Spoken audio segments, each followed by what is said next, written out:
It's Thursday night in the A. You know what that means. Kelly Price and Tori McElhaney is coming at you on Rise Up Tonight, presented by AT&T. Atlanta, what's going on? I'd ask how we're all feeling, but come on, after the Monday night dub, there's too much time to relish it, right? There's not too much going back to the Super Bowl back-to-back defending champs on Sunday, so, we'll get to it. Here's the thing, I thought I was prepared mentally, physically, emotionally for the start of the season. Turns out I was actually not. I'm so tired.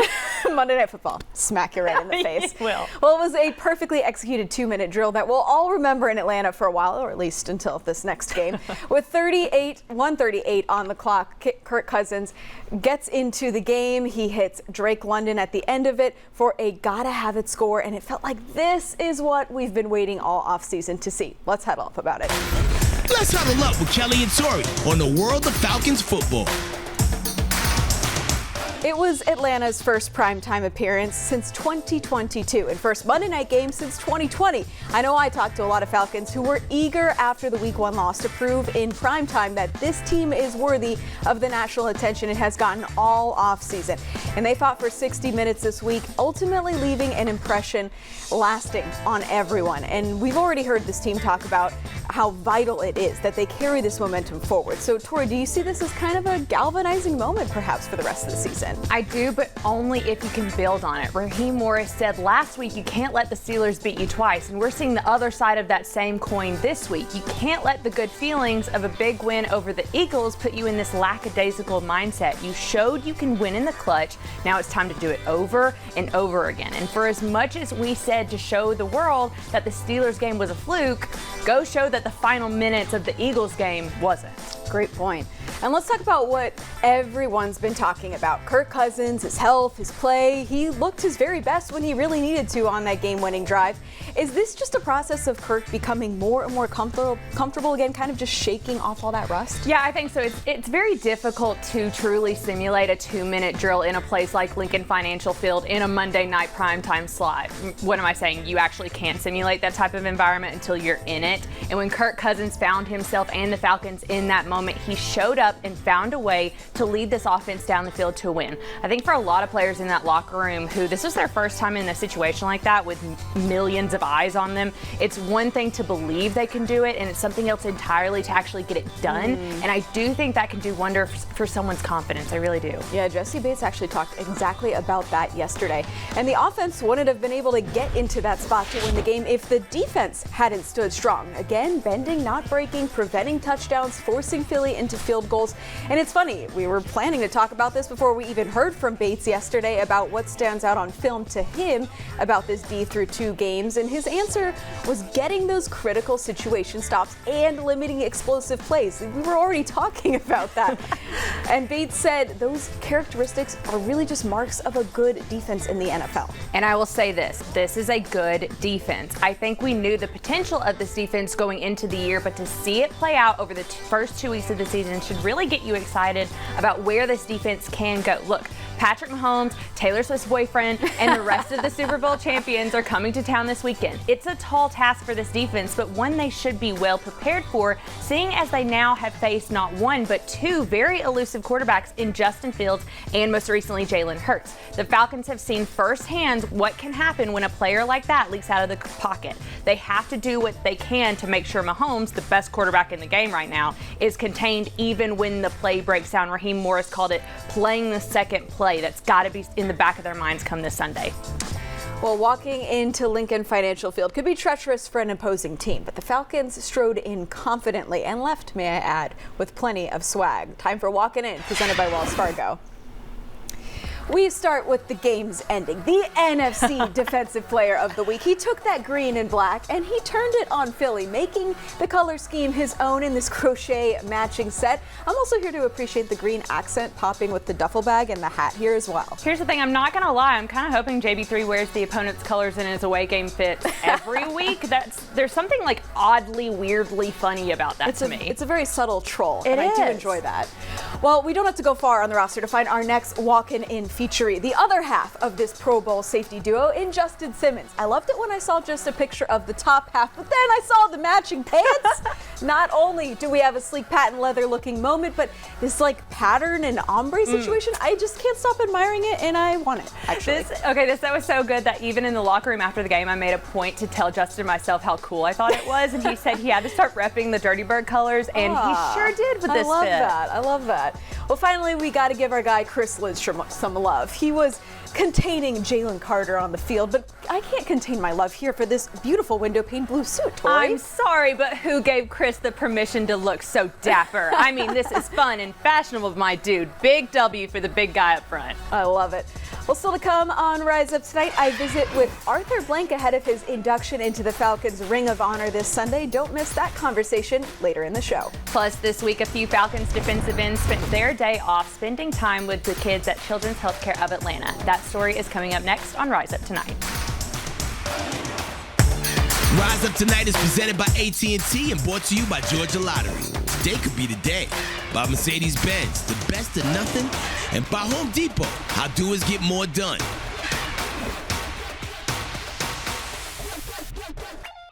Falcons fans, do you ever wonder what's really on your favorite player's mind? It's time for Question of the Week, brought to you by Zaxby's, famous fingers and sauces. What is the weirdest thing that a fan has asked you to do or sign? And this could be here or college or anything. Some of the ones where they're asking to like hold their baby. When a fan asked me to hold their baby once. They're like newborn babies, like forehead. They gave me their baby and I took a picture with the baby and signed their shirts.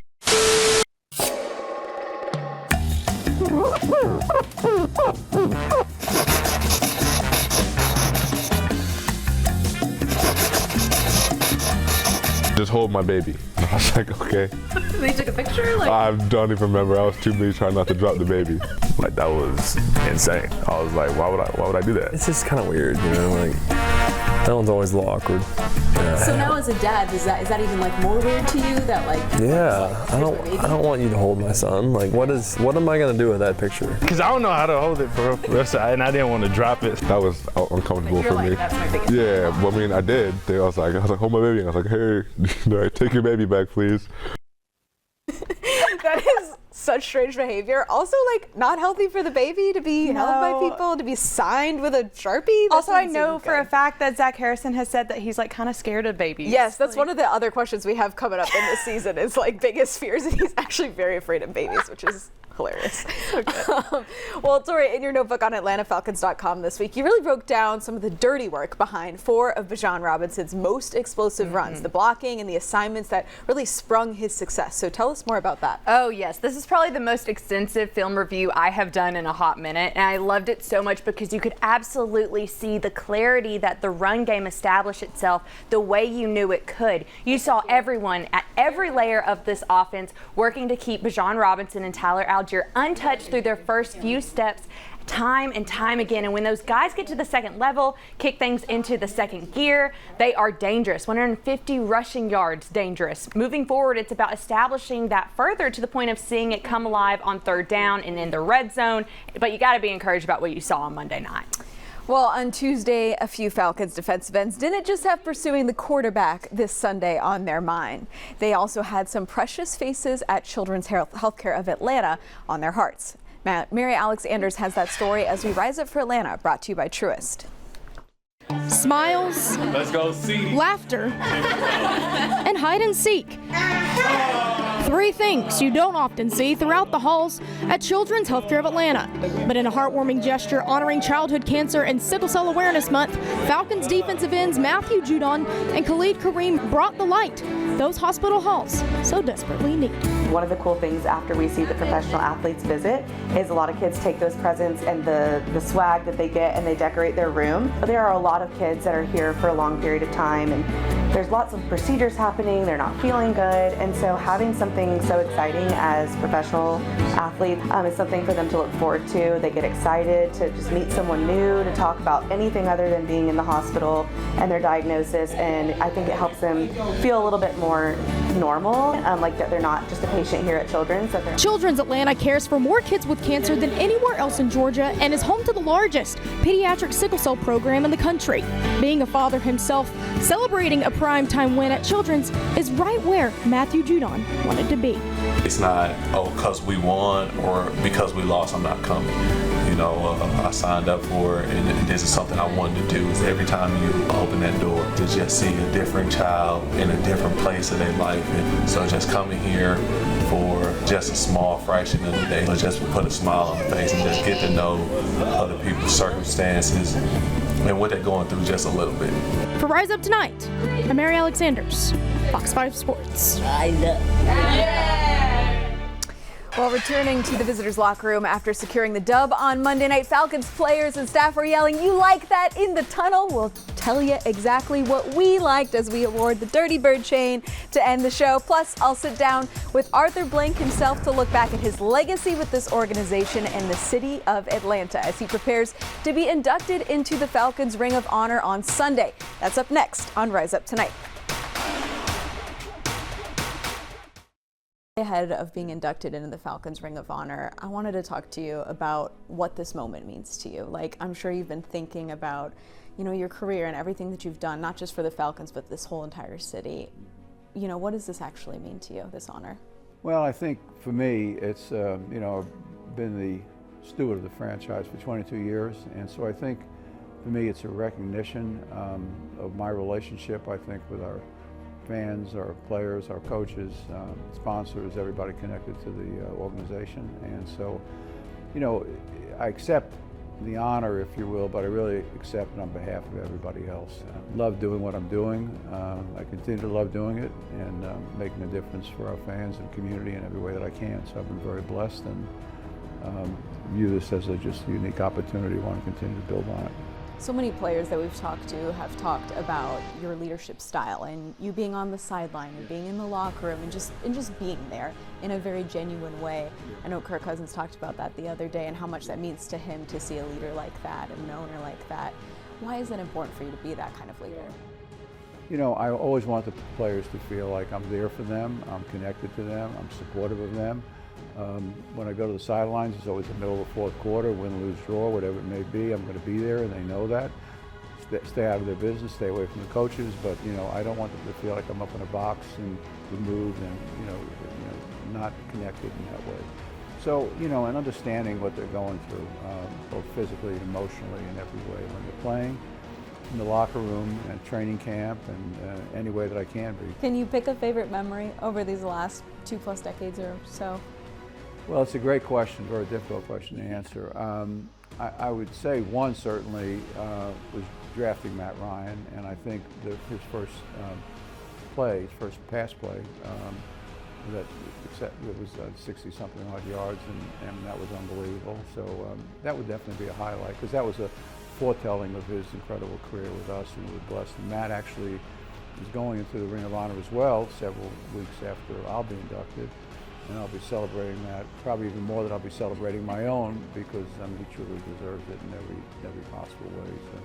He's a great player, a great leader, great community leader in a variety of ways, and very supportive of our franchise. Obviously, there's a lot of excitement around this team after what they did on Monday night. How do you feel like the progress has been going on the field so far? If you look at our defense has given up 2 touchdowns in 2 games, which is, I think, one of the 4 lowest in the National Football League. So our defense has been playing well both games. Second game, I think our offense came to light. Our defense continued to play well. We're playing a team, last I checked, which is really recently, like every second on the second. They won the Super Bowl the last 2 years. A very good team, great owner, a great franchise. A lot of history, so we'll have to play our best Sunday night. We're looking forward to it. And to play on national TV, this is the first time in 4 years that we've been on Sunday Night Football. So to have that platform Monday night and then again Sunday night within the same week, basically, is really pretty amazing. So I look forward to seeing our players. They'll, give it their all and produce a really good result for us, I'm sure. Zooming out, big picture again, as you go into the Ring of Honor, these kind of reflection moments that you're having maybe, what do you kind of hope your legacy is, not just for the Falcons, but kind of within the city of Atlanta? probably number one. He's a great father. Six children, all incredible human beings. 6 grandchildren, incredible human beings.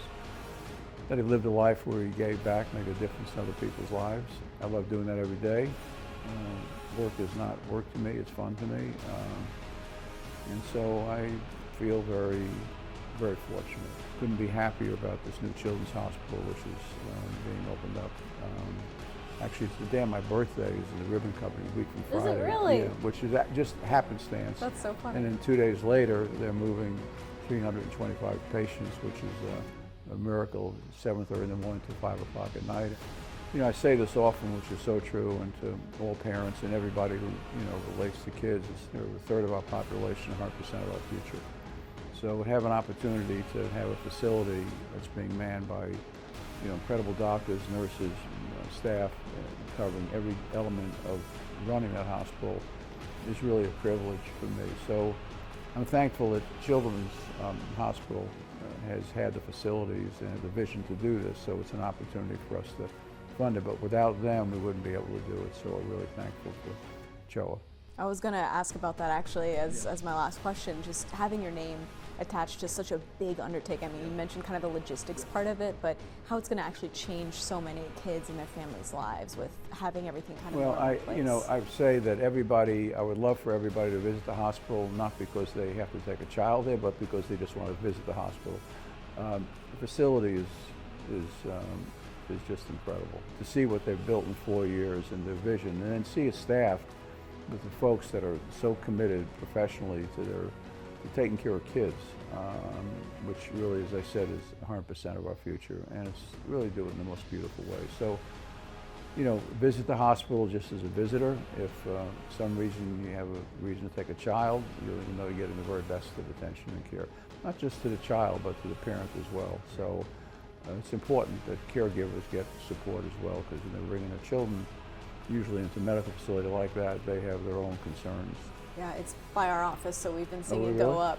I literally pass it almost every day. It's cool to kind of watch it. Well, it's amazing what they've done in 4 years. I mean, to build, a facility that's that large, a couple million square feet, $1.5 billion in that period of time is at the level of complexity. It's not just an open warehouse or a structure, or a retail store or anything of that nature, multiple retail stores, but a hospital, which by nature is so technical and so sophisticated. They've done a brilliant job there, so I'm excited to be part of it.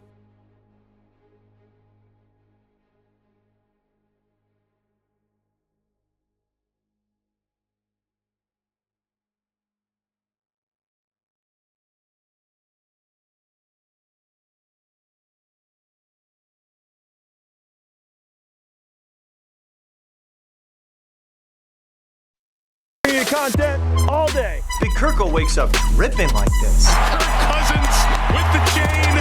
Oh yeah! I love it. I love it. I love it. Want to see me jog? You want to see me jog? Here we go. I'm jogging. You like that? You like that?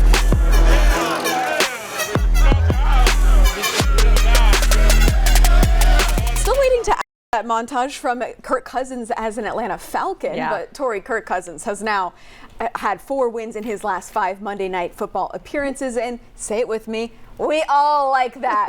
For locking in when it mattered most on that game-winning drive, we anoint Kirk Cousins Kirk-O-Chains once again. There we go. That drive right there is why you go out and get Kirk Cousins and pay him the money that you do. It's for the poise, the confidence, and the ability to get the ball into your playmaker's hands. He was 5 of 6 on that game-winning drive. He was locked in. He wasn't overthinking. He was doing. There are going to be more games like this, and you're going to need that level of an end-of-game performance again from Kirk Cousins. Absolutely. And of course, we have to have our resident Swiftie weigh in on this. Do you think Taylor Swift will be at the game on Sunday? And if so, how will you focus at your job, at the game at hand? I could barely focus when she's on the screen just now. After all the money I have personally spent on Taylor Swift merch, tour tickets, albums, since I was 13 years old, please, for the love of God, let me have this. I hope she's there. But to your second point, maybe it actually won't be good for my health if she is, just considering how I'm feeling in this moment right now and kind of the level of crazy I am. I don't think I've ever seen Tori so excited for an Atlanta Falcons game, and that is very exciting. I just want to see her in the tunnel and just Well, we'll see what happens with that. We'll see what happens with the Falcons and the Chiefs. Thanks for staying up late with us tonight. Have a great night.